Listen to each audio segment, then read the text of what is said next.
Hey, this is Josh from Safety Cover. I'm going to demonstrate for you how to disassemble your 400 AL roof.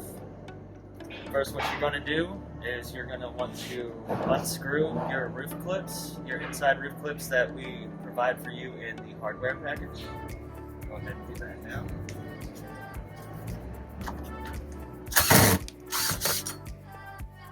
That.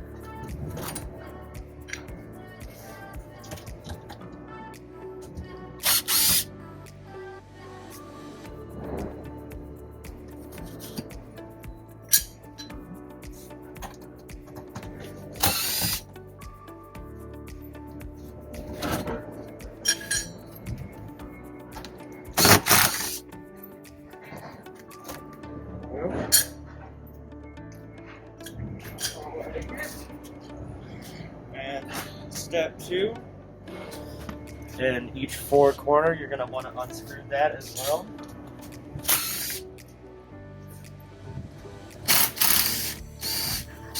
The same on the other side.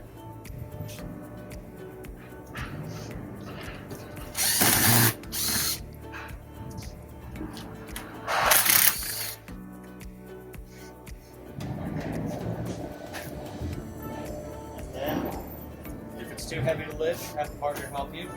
Just lift it right off. Voila.